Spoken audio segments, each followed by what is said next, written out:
Hello debugger మామ, welcome to our another brand new playlist code and pray JS edition. ఈ playlist start చేయడానికి main reason ఏంటంటే, suppose నువ్వు ఒక ఇంటర్వ్యూకి వెళ్తావు. ఆ ఇంటర్వ్యూలో టెక్నికల్ రౌండ్లో ఒకడు ఉంటాడు. ఆడేం చేస్తాడు, నిన్ను టెక్నికల్గా ఎంత మింగాలో అంత మింగేసిన తర్వాత ప్రాబ్లమ్ సాల్వింగ్ రౌండ్లోకి వస్తాడు. అదే అబ్బా కోడింగ్ రౌండ్లో. ఆ కోడింగ్ రౌండ్లో ఆడేం చేస్తాడు, ఒక చిన్న ప్రాబ్లమ్ ఇచ్చి దాన్ని నువ్వు సాల్వ్ చేయమంటాడు. అది సాల్వ్ చేసే ప్రాసెస్లో నువ్వేం చేస్తావంటే, ప్రాబ్లమ్ని సాల్వ్ చేయకుండా నువ్వు ప్రాబ్లంలో పడతావు. అది సాల్వ్ చేసేటప్పుడు నువ్వు ఏ సింటాక్సెస్ యూజ్ చేయాలి, ఏ మెథడ్స్ యూజ్ చేయాలి, ఎలా కోడ్ రాయాలి అనేది మర్చిపోయి, అంటే నువ్వు ప్యానిక్ అయిపోయి నువ్వు ఎక్స్పెక్టెడ్వి యూజ్ చేయకుండా, ఆర్ఎల్స్ నీ ప్రాబ్లమ్ని ఈజీగా సాల్వ్ చేసేది యూజ్ చేయకుండా ఏవేవో యూజ్ చేసేసి నువ్వు అల్టిమేట్లీ ఆ ప్రాబ్లమ్ని సాల్వ్ చేయలేక ఆ ఇంటర్వ్యూయర్ ముందు ఒక ప్రాబ్లమ్ సాల్వింగ్ రాని ఒక పర్సన్ లాగా మిగిలిపోతావు. సో అలా నువ్వు మిగలకుండా ఉండాలి అంటే నీ చేతిలో ఉన్న ఒకే ఒక ఆప్షన్ ఏంటి అంటే ప్రాబ్లమ్ సాల్వింగ్ని నువ్వు ప్రాక్టీస్ చేయడం. అగైన్ నువ్వు ప్రాక్టీస్ చేయడం స్టార్ట్ చేసినప్పుడు నీకు కొన్ని పాయింట్స్ డౌట్స్ లాగా ఉంటాయన్నమాట. ఆ డౌట్స్ ఏంటంటే అసలు ఎక్కడి నుంచి స్టార్ట్ చేయాలి, ఎలా స్టార్ట్ చేయాలి, అవే ఎందుకు స్టార్ట్ చేయాలి అనే కొన్ని క్వశ్చన్స్ నీకు ఉంటాయి, రైట్? ఆ క్వశ్చన్స్ అన్నిటికీ సొల్యూషనే మన playlist code and pray JS edition. ఇంకొక ఇంపార్టెంట్ డిస్క్లైమర్ ఏంటి అంటే, నువ్వు ఈ ప్లేలిస్ట్లోకి వచ్చే ముందు జావాస్క్రిప్ట్లో కొన్ని basic syntaxes and basic functions, inbuilt methods తెలియాలి నీకు. సో ఇవి నీకు తెలియాలి అంటే నువ్వు జావాస్క్రిప్ట్ బేసిక్స్ నేర్చుకోవాలి. నేర్చుకున్న తర్వాతే నువ్వు ఈ ప్లేలిస్ట్లోకి రావాలి. నువ్వు బేసిక్స్ నేర్చుకోవాలి అనుకుంటే ఈ ప్లేలిస్ట్కి ప్యారలల్గా మన ఛానల్లోనే ఇంకొక ప్లేలిస్ట్ రన్ అవుతుంది. ఆ ప్లేలిస్ట్ నేమ్ ఏంటి అంటే JavaScript unlocked from beginner to pro. So అక్కడ మనం జావాస్క్రిప్ట్ స్క్రాచ్ నుంచి అప్ టు ద ఎండ్ మనం కంప్లీట్గా డిస్కస్ చేస్తాం జావాస్క్రిప్ట్ గురించి ఒక్కొక్క వీడియోలో. లేదు బ్రో నాకు టైం లేదు, నేను ఆల్రెడీ జాబ్ హంటింగ్లో ఉన్నాను అంటే నువ్వేం చేస్తావంటే చక్కగా గూగుల్లో పోయి గూగుల్లో మోడర్న్ జావాస్క్రిప్ట్ ఫ్రమ్ బిగినింగ్ అని చెప్పి సెర్చ్ చేయి. ట్రావర్సీ మీడియాది ఒక కోర్స్ వస్తుంది యుడెమీలో. ఆ కోర్స్ తీసుకో, ఆ కోర్స్ కంప్లీట్ చేసుకో, దాని తర్వాతే నువ్వు ప్రాబ్లమ్ సాల్వింగ్కి రా. అంతేగాని నీకు అది తెలియకుండా ఇక్కడ వచ్చి ఇది తెలియకుండా అక్కడికి మాత్రం వెళ్ళకు. నేను అంత మనీ పెట్టలేను అని చెప్పి నువ్వు అనుకుంటే మన యూట్యూబ్లోనే చాలా ట్యూటోరియల్స్ ఉన్నాయి. ఇంగ్లీష్లో మంచి మంచి వీడియోస్ చేసిన వాళ్ళు ఉన్నారు జావాస్క్రిప్ట్ బేసిక్స్ మీద. సో వెళ్ళి నేర్చుకొని దాని తర్వాత మన ప్లేలిస్ట్లోకి వచ్చేసి అప్పుడు మాత్రమే నీకు ఈ ప్లేలిస్ట్ యూజ్ అవుతుంది. అండ్ ఇంకొక ఇంపార్టెంట్ డిస్క్లైమర్ ఏంటి అంటే, ఈ ప్లేలిస్ట్ మొత్తంలో ES6 and later version of JavaScript మాత్రమే యూజ్ చేస్తాం. నీకు ఆ సింటాక్సెస్ రాకపోతే అగైన్ నువ్వు ES6 మాడ్యూల్స్ రిలేటెడ్ ఎవ్రీథింగ్ నువ్వు నేర్చుకొని మాత్రమే ఇక్కడికి రా. డెఫినెట్లీ చెప్తున్నా, ఈ ప్లేలిస్ట్ మీరు చూసేటప్పుడు అండ్ ఈ ప్లేలిస్ట్ని క్రియేట్ చేసేటప్పుడు ఖచ్చితంగా నాకైతే మజా వస్తుంది. నువ్వు కానీ ప్రాక్టీస్ చేయడం స్టార్ట్ చేస్తే డామ్ షూర్ నువ్వు కూడా ఒక పాజిటివ్ ఎనర్జీని ఫీల్ అవుతావు. ఈవెన్ దో ఇంట్రడక్షన్ వీడియో అయినా మనం ఒక చిన్న ప్రాబ్లమ్ సాల్వ్ చేద్దాం. ఆ ప్రాబ్లం ఏంటి అంటే, నీకు ఒక ఇన్పుట్ ఇచ్చాడు. ఆ ఇన్పుట్లో నీకు అరే ఆఫ్ నెంబర్స్ ఉన్నాయన్నమాట. ఈ నెంబర్స్ ఆర్గనైజ్డ్గా లేవు. That means smallest to highest are highest to smallest లేవు. ఇప్పుడు వాడిని నేను అడుగుతున్నాడంటే ఈ అరే ఆఫ్ నెంబర్స్ని ఆర్గనైజ్ చేయమంటున్నాడు. ఆర్గనైజ్ ఎలా చేస్తావు నువ్వు? అసెండింగ్ ఆర్డర్లో అయినా చేయాలి, డిసెండింగ్ ఆర్డర్లో అయినా చేయాలి. కమింగ్ టు ద పాయింట్, ఈ ఆర్గనైజ్డ్ చేయడాన్ని ఏమంటామంటే సార్టింగ్ అంటాం. సో ఈ సార్టింగ్ చేయడానికి జావాస్క్రిప్ట్లో మనకు ఆల్రెడీ ఒక ఇన్బిల్ట్ మెథడ్ అనేది ఉంది. ఆ మెథడ్ ఏంటి అంటే అరే dot sort. Clear, right? And ఇందాక మనం మాట్లాడుకున్నట్లు మనం ఈ ప్లేలిస్ట్లో only ES6 and latest version of JavaScript syntax మాత్రమే యూజ్ చేస్తాం. సో నౌ ఇప్పుడు మనం కోడ్ రాద్దాం. కోడ్ రాయడానికి మనకేం కావాలి? ఫస్ట్ ఒక ఫంక్షన్ కావాలి, రైట్? ఒక ఫంక్షన్ క్రియేట్ చేద్దాం. అసెండింగ్ ఆర్డర్ అని చెప్పి నేను ఒక ఫంక్షన్ క్రియేట్ చేశాను. ఈ ఫంక్షన్ ఏంటంటే అగైన్ ఫ్యాడర్ ఫంక్షన్. ఓకే, ఈ ఫ్యాడర్ ఫంక్షన్ క్రియేట్ చేసిన తర్వాత దీనికి ఒక ఫంక్షన్ పారామీటర్ ఇద్దాం. ఫంక్షన్ పారామీటర్ అంటే మనం ఇన్పుట్ ఇవ్వాలి కదా, సో ఇన్పుట్ ఇద్దాం. ఇన్పుట్ ఇచ్చిన తర్వాత అగైన్ ఈ ఫంక్షన్ క్రియేట్ చేసే సరిపోదు కదా, మనం ఆ ఫంక్షన్ని ఇన్వోక్ చేయాలి. ఫంక్షన్ ఇన్వోక్ చేసేద్దాం. ఇన్వోక్ చేసాం.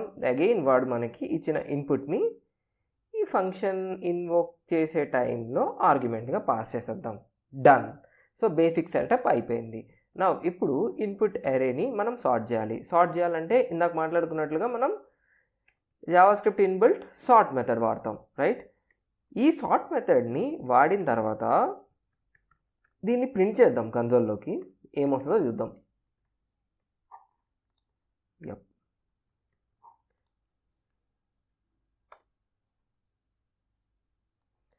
ఇక్కడ నువ్వు చూసావంటే ఇది అవుట్పుట్ వచ్చింది, బట్ స్టిల్ మన ఎక్స్పెక్టెడ్ అవుట్పుట్ రాలేదు. దట్ మీన్స్ 2 వచ్చింది, 2 తర్వాత 215 వచ్చింది.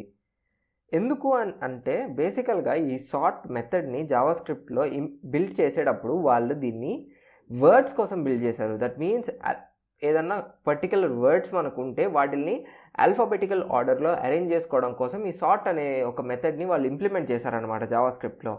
ఇప్పుడు మనకి మెయిన్ ప్రాబ్లం ఏంటంటే మనం వర్డ్స్తో చేయట్లేదు, మనం నెంబర్స్తో చేస్తున్నాం. ఈ నెంబర్స్కి వచ్చేటప్పటికి దీనికి ఏం జరుగుతుంది అంటే, లెట్స్ టేక్ అన్ ఎగ్జాంపుల్. ఇప్పుడు ఇక్కడ 2 ఉంది. 2ని ఇది ఏం చేస్తుంది అంటే ఒక స్ట్రింగ్ లాగా ట్రీట్ చేస్తుంది అనమాట. ఈ సార్ట్ ట్రీట్ చేసినప్పుడు ఈ 2లో ఫస్ట్ ఇండెక్స్ 2నే ఉంది, సో 2ని ప్రింట్ చేసేస్తుంది.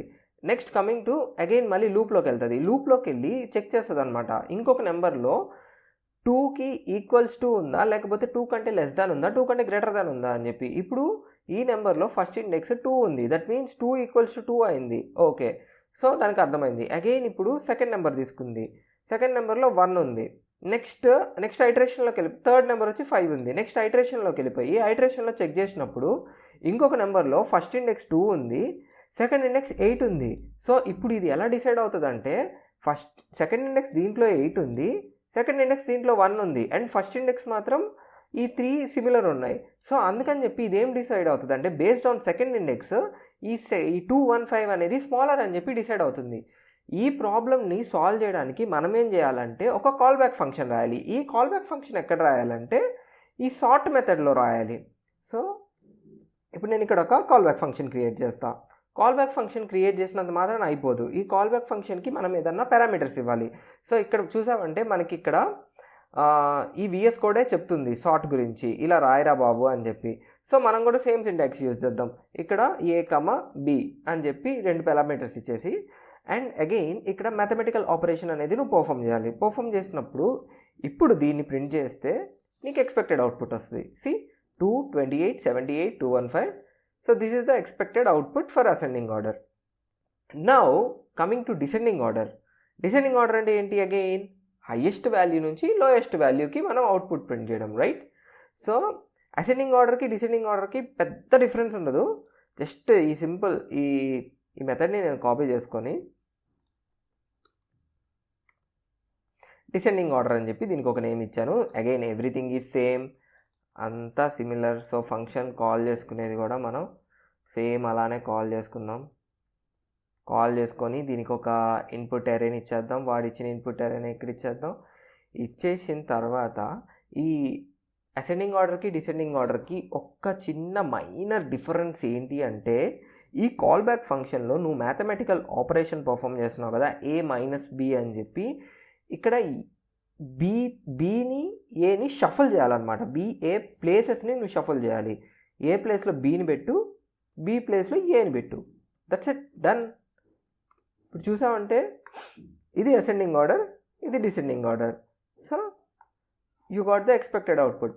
అండ్ నెక్స్ట్ టైం నుంచి ఇంటర్వ్యూలో ఎవడన్నాగా నిన్ను కానీ సార్టింగ్ అల్గారిథం రాయి అంటే నువ్వు ఈ for loop, for each loop, filter ఇవన్నీ యూజ్ చేయకుండా జస్ట్ ఈ array.sort అనే ఒక ఫంక్షన్ యూజ్ చేసి ఒక కాల్ బ్యాక్ ఫంక్షన్ రాసేసి వాడికి సింపుల్గా నువ్వు ఆన్సర్ ఇచ్చేసేయి, అంతే అయిపోతుంది అక్కడికి, done.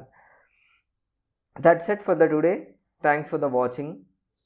Please do like, share and subscribe to our channel. Also please follow our channel in Instagram. Thank you.